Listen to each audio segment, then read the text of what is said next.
Okay, I want to welcome everyone. I'm calling the January 2024 meeting of the Planning and Zoning Commission to order. Call the roll, please. Commissioner Alexander, Here. Commissioner DeBrava, Here. Commissioner Ellis, Here. Commissioner Hayes, Commissioner Hyder, Commissioner Roman. Here. Okay, first item is to approve the agenda.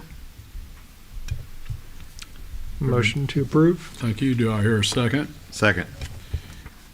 Call the roll, please. Commissioner Mann, Aye. Commissioner Ellis, Aye. Commissioner DeBrava, Aye. Commissioner Alexander. Aye. Great. Next item is the approval of minutes from the November 2023 Planning and Zoning Commission meeting.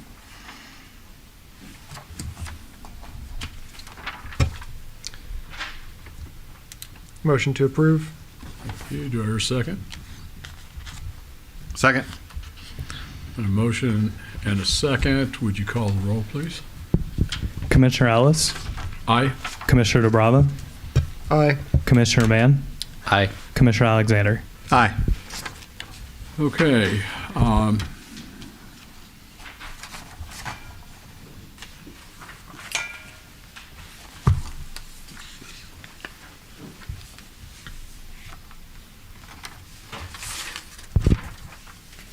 Those. Done. Okay. We have two public hearings tonight. Oh, yeah, I'll get that in a minute. We have two public hearings, and we have we're going to review a preliminary plat, and then we're going to get P&Z 101, I think.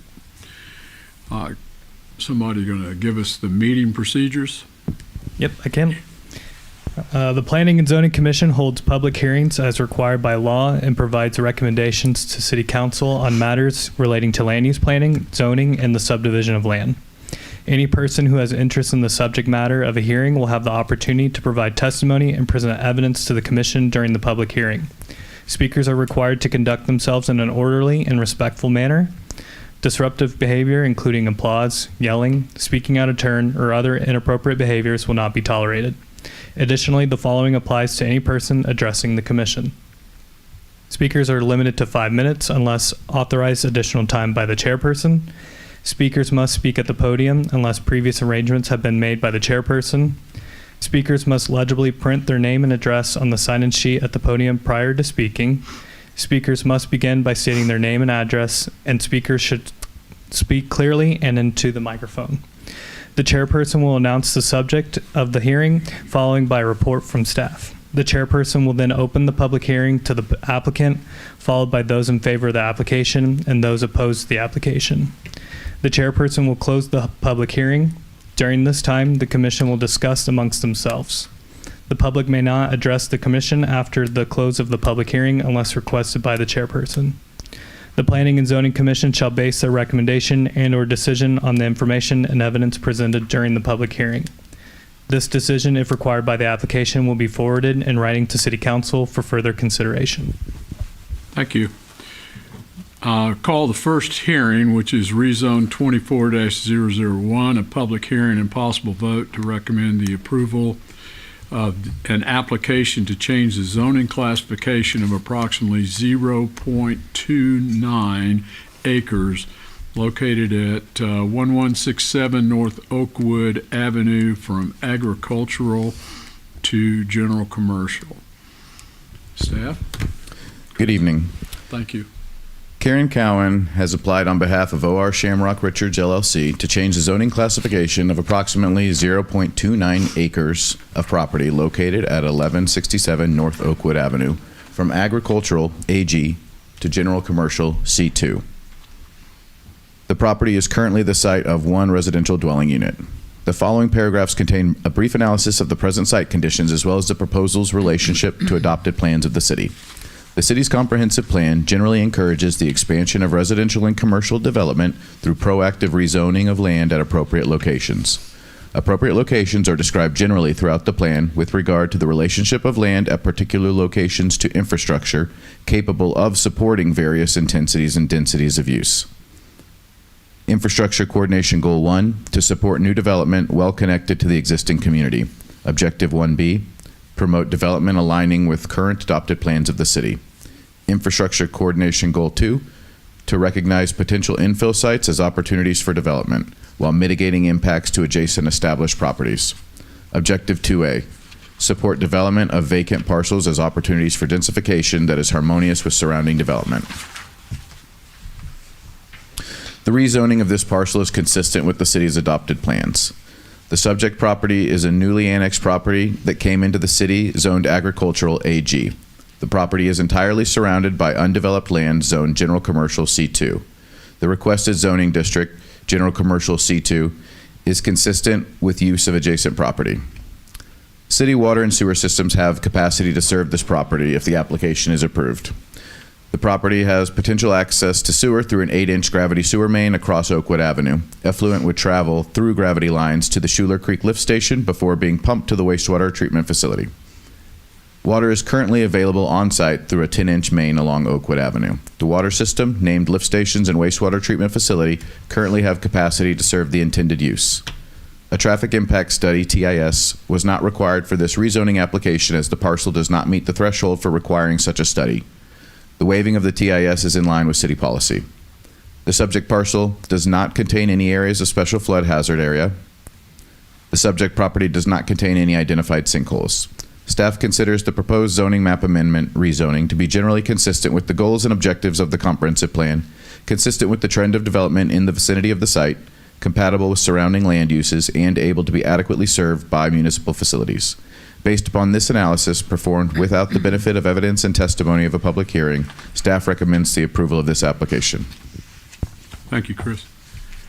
I will call forward anyone who is the applicant or a representative of the applicant who's speaking for this application.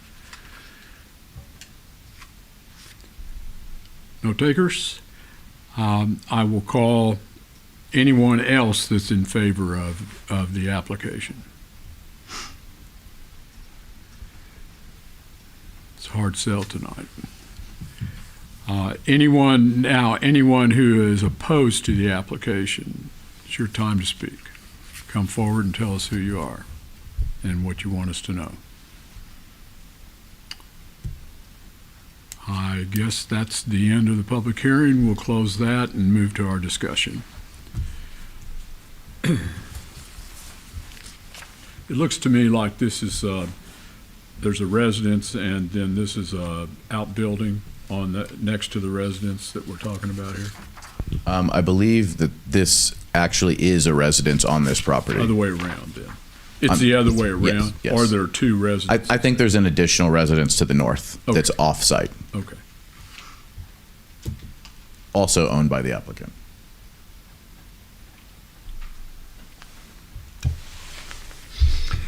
Motion to vote on the approval of the rezone 24-001. Okay, I have a motion to recommend approval of the application to change the zoning classification of approximately 0.29 acres located at 1167 North Oakwood Avenue from agricultural AG to general commercial. Do I hear a second? Second. I have a motion and a second. Call the roll, please. Commissioner DeBravo, Aye. Commissioner Alexander, Aye. Commissioner Ellis, Aye. Commissioner Mann. Aye. Okay. I'm going now to the second public hearing, which is rezone 24-002, a public hearing and possible vote to recommend the approval of an application to change the zoning classification of approximately 1.08 acres located at 505 West Brookfield Street from general commercial C2 to multifamily R3. Staff? Capital Properties LLC has applied on behalf of the property owner Marf Holdings LLC to change the zoning classification of approximately 1.08 acres of property located at 505 West Brookfield Street from general commercial C2 to multifamily residential R3. The property subject to this rezoning application consists of approximately 1.8 acres. The site is currently a vacant piece of property. The existing configuration of the lot was subdivided at the time of the Westbrook Center final plat back in 2005. The following paragraphs contain brief analysis of present site conditions as well as the proposal's relationship to the adopted plans of the city. The city's comprehensive plan generally encourages the expansion of residential and commercial development through proactive rezoning of land at appropriate locations.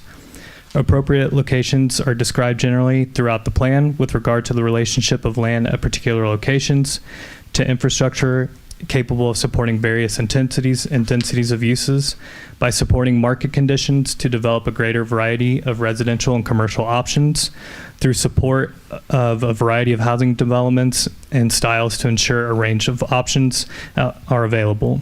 It also supports new development that is well connected to the existing community through encouraging development that improves and expands upon existing infrastructure and promoting development aligning with the current adopted plans of the city.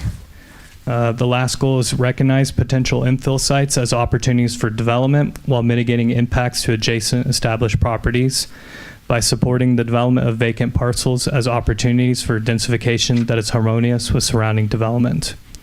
The rezoning of this parcel is consistent with city's adopted plans. The subject property is adjacent to general commercial C2 zone parcels bordering the east property line and south across Brookfield Street. It is also adjacent to local commercial C1 zone parcels bordering the north and west property lines. The multifamily residential R3 zoning district is intended to accommodate high-density residential development on properties with direct access to arterial or collector streets. The general land uses of the area are commercial and multifamily residential in nature, and such rezone would be compatible and harmonious with adjacent properties. Development of the property would require reconnecting to existing municipal water and sewer mains located on or near the site. One 6-inch water main is accessible on the subject property along Brookfield Street. 3 gravity sewer mains are located at the subject property. One 8-inch sewer main is located at the southern edge of the property running parallel with Brookfield Street, whereas 2 18-inch sewer mains are running through the property. Effluent from the subject property would flow directly to the wastewater treatment facility. The water system and wastewater treatment facility currently have capacity to serve the intended use. The property will have access off of Brookfield Street. A traffic impact study was not required for the rezone application due to the fact that the size of the developable area is under the 1 acre threshold of requiring such a study. The waiving of the TIS is in line with city policy. The subject parcel does contain areas of special flood hazard area. Any future development on the lot will require compliance with the city's floodplain standards as regulated under Chapter 420 Flood Damage Prevention. The subject property does not contain any identified sinkholes. Staff considers the proposed zoning amendment to be generally consistent with the goals and objectives of the comprehensive plan, consistent with the trend of development in the vicinity of the site, compatible with surrounding land uses, and able to be adequately served by municipal facilities. Based upon this analysis performed without the benefit of evidence and testimony of a public hearing, staff recommends the approval of this application. Thank you. First up would be anyone who is the applicant or a representative of the applicant who wishes to speak.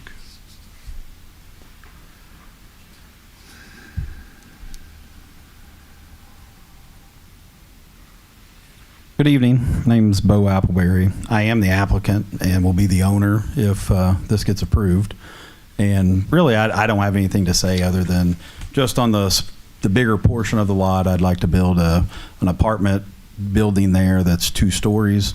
Really, the rest of the ground is kind of useless because of the floodplain that goes across it. But there is a section there on that upper left portion that is useful for that. So other than that, I mean, just seeing Cedar Place, that there's other apartments down at the end of that street, and then the older Ocac and Tot Spot building there that borders it, just seemed like a that it would be feasible to do a small apartment building there as well. So. Thank you, sir. Does anyone else who is in favor of the application wish to speak? Is there anyone who is opposed to the application who wishes to speak? Looks like we're still having trouble selling these things. We certainly appreciate you being here. I'll close the hearing. We can discuss.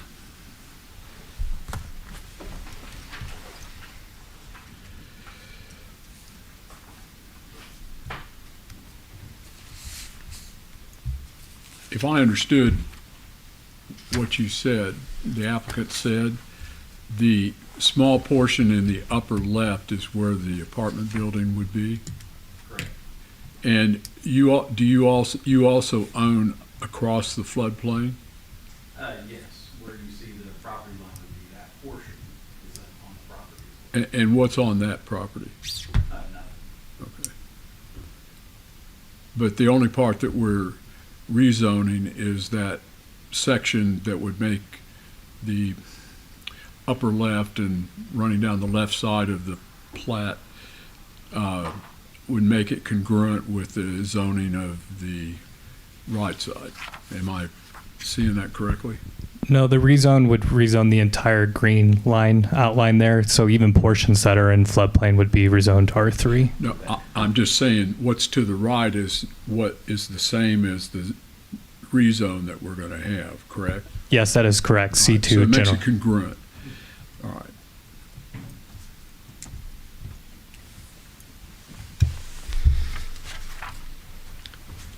Motion to vote on the approval of rezone 24-002. I have a motion to recommend approval of the application to change the zoning classification of approximately 1.08 acres located at 505 West Brookfield Street from general commercial C2 to multifamily R3. Do I hear a second? Second. Thank you. Call the roll. Commissioner Alexander, Aye. Commissioner Mann, Aye. Commissioner Ellis, Aye. Commissioner DeBravo. Aye. Okay. Next item of business is a possible vote to recommend the approval of preliminary plat for Walker Heights, a subdivision consisting of approximately 40.456 acres located at 7217 West Farm Road 182. This is sub D pre 24-001. Chris? Oak Hills LLC has requested review and approval of a preliminary plat of approximately 40.456 acres for Walker Heights, a subdivision consisting of 102 residential lots zoned medium-density single-family residential, R1M, streets, and infrastructure. Preliminary plats are reviewed for the conformance with the following review criteria to ensure the development in the proposed location: 1, will not endanger the public health or safety; 2, will not injure the value of adjoining property or abutting property; 3, will be in conformity with the comprehensive plan, transportation plan, zoning code, water system master plan, wastewater system facility plan, or other plans officially adopted by the City Council; and 4, will be in harmony with the area in which it is located. Preliminary plats are reviewed by the city planner and the city engineer in conformance with the requirements of Chapter 410 of Republic's Municipal Code, the comprehensive plan, and all applicable city-adopted codes and regulations. The subject property recently annexed into the city on a few months ago was subsequently rezoned from agricultural AG to medium-density single-family R1M on October 3rd, 2023. The R1M zoning district is appropriate for the proposed plat. The proposed preliminary plat intends to retain 2 of the existing dwellings on the property. On Lot 96 and Lot 101 are existing homes that will be kept and incorporated into the subdivision, with access for Lot 96 coming off of Castleton Way and access for Lot 101 coming from Elsmore Lane. The R1M zoning district allows for minimum lot sizes of 9,000 square feet, a maximum density of 4.84 lots per acre, and setbacks of 25 on the front and 6 on the interior side and 25 feet on the rear. The reference preliminary plat contains 102 lots, each with a minimum lot size of 9,000 square feet and an average lot size for the entire plat of 13,707 square feet. The density for the plat is 2.52 lots per acre. The preliminary plat also consists of streets, open space, utility and drainage easements, and detention areas. The preliminary plat proposes one new connection with Belmont Drive connecting to Farm Road 182. In addition, 2 previously planned connections will be built out. The stub out of Clearview Drive will continue east to connect from Phase 1 of Iron Gate, and the stub out of Arc Avenue will continue south to connect out of Phase 1 of Highland Meadows. The preliminary plat proposes 5 new streets: Fairfax Drive, Avalon Place, Belmont Drive, Castleton Avenue, and Ellsmore Lane. No lot will receive access to Farm Road 182. I'm sorry, let me correct that. No residential dwelling lot will receive access to Farm Road 182. As you can see, there is lot 102 is planned as a trailhead, and it is into the very southwest corner of that. So the city's trail is to be incorporated into the southern portion of that along 182. Constructed streets would be dedicated to the city during the final platting process. A traffic impact study was required in connection with this project at the time of rezoning. The traffic study concluded that no new improvements would be required by the additional trips generated. The property has 2 separate gravity sewer mains on site. A 15-inch main runs north-south on the east side of the property, and a 10-inch main is present on the southwest corner of the site. Effluent would travel through gravity lines to the Schuler Creek lift station before being pumped to the wastewater treatment facility. Water is in proximity to the site from 2 points. A 6-inch water main is present along Arc Avenue and terminates at the northern property line of the site, and a second 6-inch water main approaches from the west running along Clearview Drive. A looped connection will be provided throughout the subdivision. The water system, named lift stations and wastewater treatment facility, currently have capacity to serve the intended use. The preliminary plat of Walker Heights has been platted for the construction of 102 single-family residential lots and associated infrastructure, including public streets, sidewalks, public water and sanitary sewer mains, and stormwater conveyance. The subject parcel does not contain a special flood hazard area, floodplain. The subject parcel does not contain any identified sinkholes. The preliminary plat proposes 2 stormwater detention basins on the site, one in the southeast corner and one in the southwest corner. The detention areas are designed to accommodate development of the subject parcel. Stormwater will exit the site from each detention across Farm Road 182.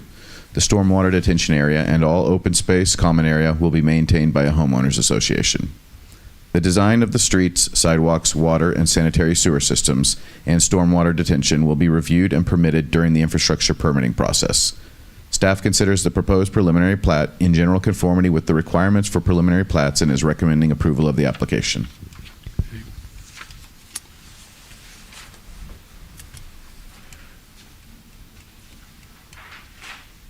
What do you think?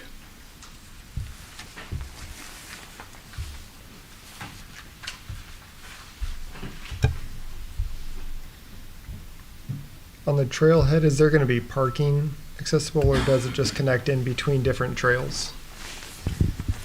So ideally, a trailhead does provide parking. As this trailhead at this time is owned privately, I couldn't predict exactly what that looks like. But it's possible that the city, enters into some kind of discussion with them for how that shapes out in the future.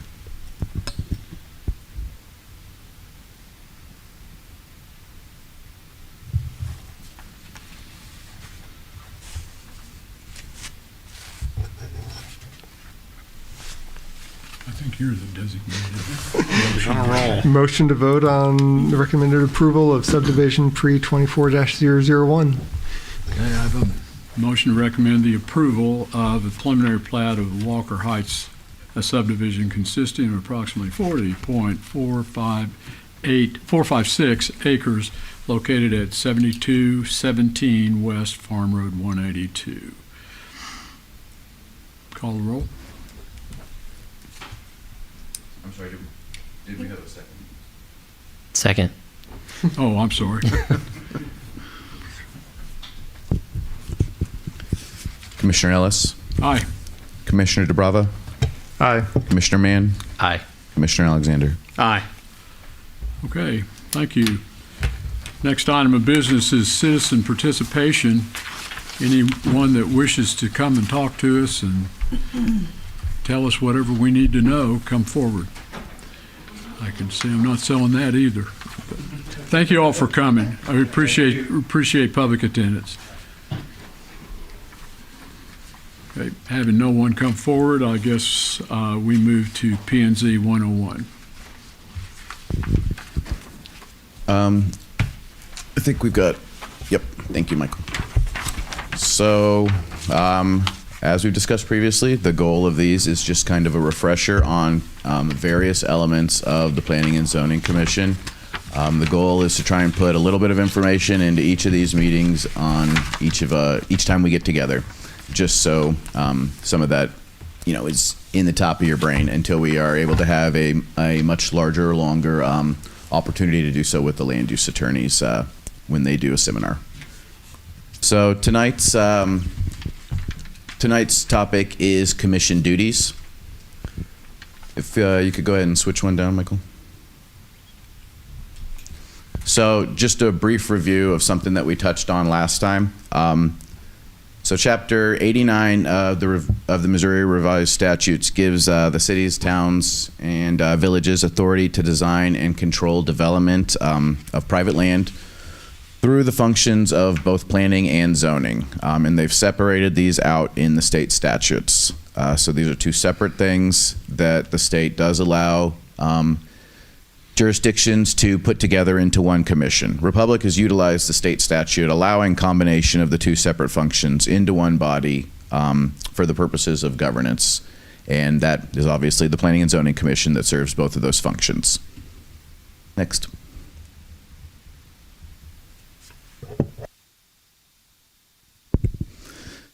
So the first half of that, we'll just go in order of the name, is the planning function.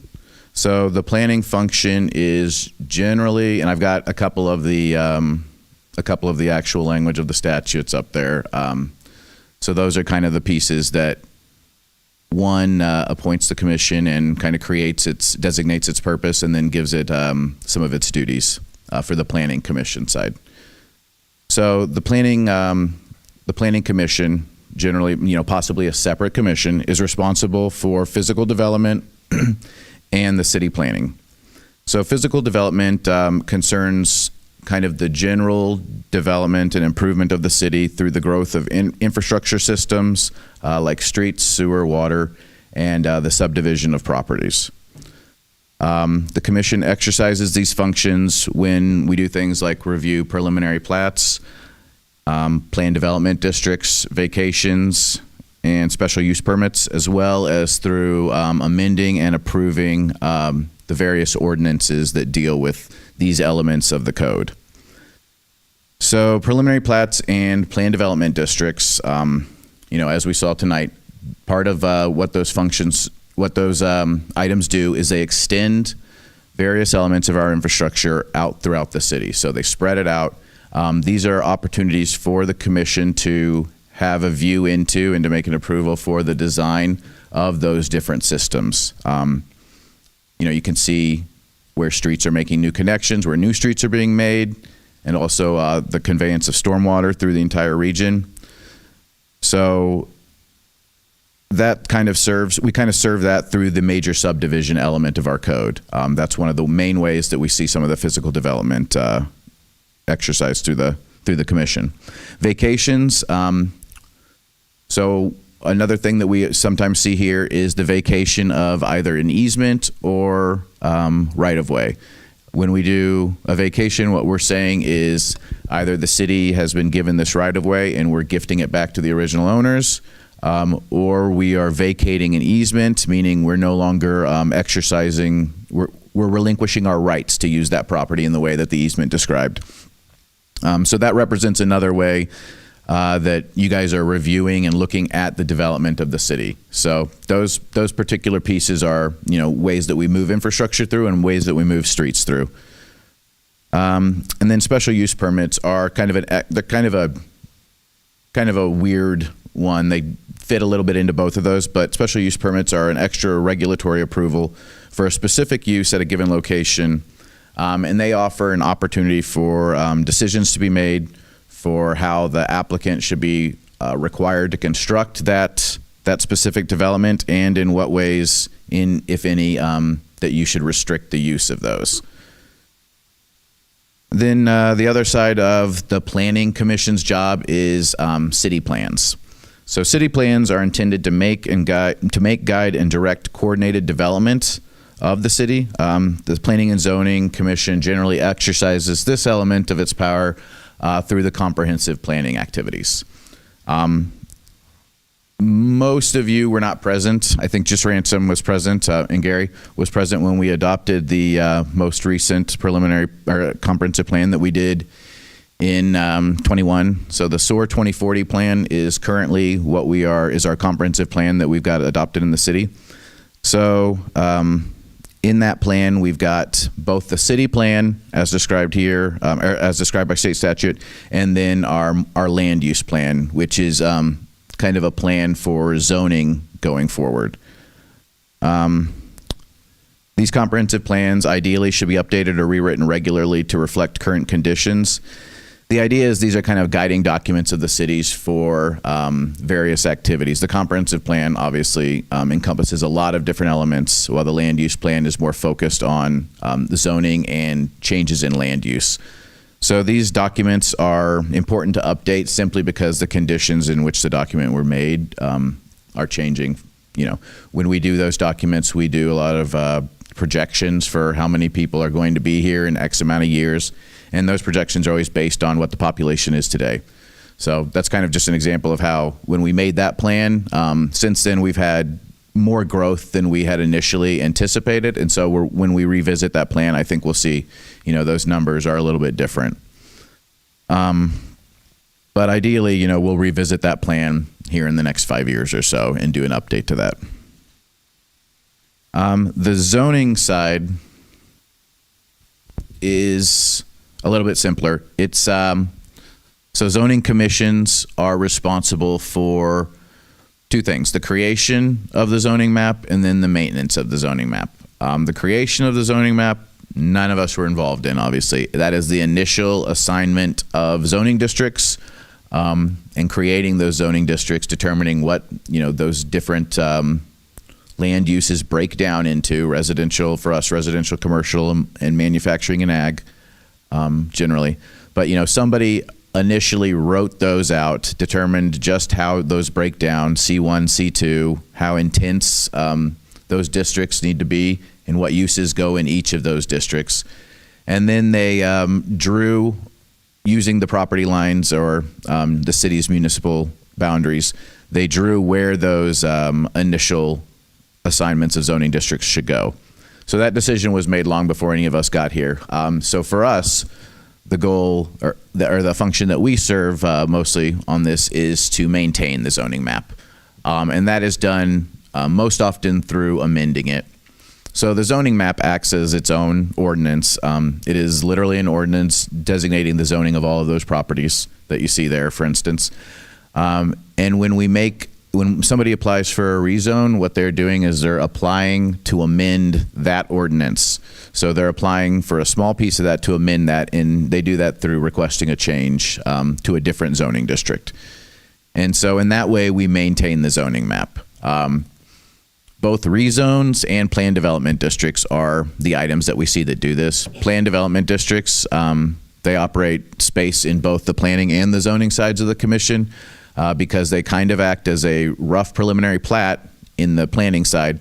But then on the zoning side, they are creating effectively their own zoning district and their own boundary for that district, and then amending the zoning map for that to show that. The other piece that we do in zoning is just ordinance amendments. So this commission is in charge of overseeing everything in Chapter 400 of the city's code. And that includes both of the elements of zoning and planning that are encompassed by the state statutes and what are assigned basically to this body. So anytime that any of the elements involving either of those things are being changed in the ordinance, it's going to come up before this commission. So whenever we write a new ordinance that goes in Chapter 400, or if we are just amending an existing ordinance, it goes here, and this is where it gets reviewed before a recommendation is made to council. So that's kind of, kind of a quick and dirty version of what those of the two duties, the breakdown for planning and zoning for the commission. As we go forward, we'll get a little bit more into some of these elements, particularly what we're going to start going into next meeting is the public hearing and public notice process.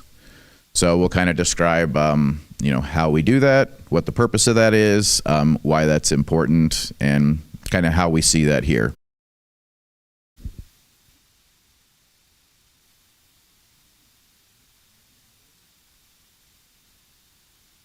Sorry. Okay, somebody want to make a motion? Motion to adjourn. Oh, Second. I have a motion to adjourn and a second. I'll take a roll call. Commissioner Mann, Aye. Commissioner Ellis, Aye. Commissioner DeBravo, Aye. Commissioner Alexander. Aye.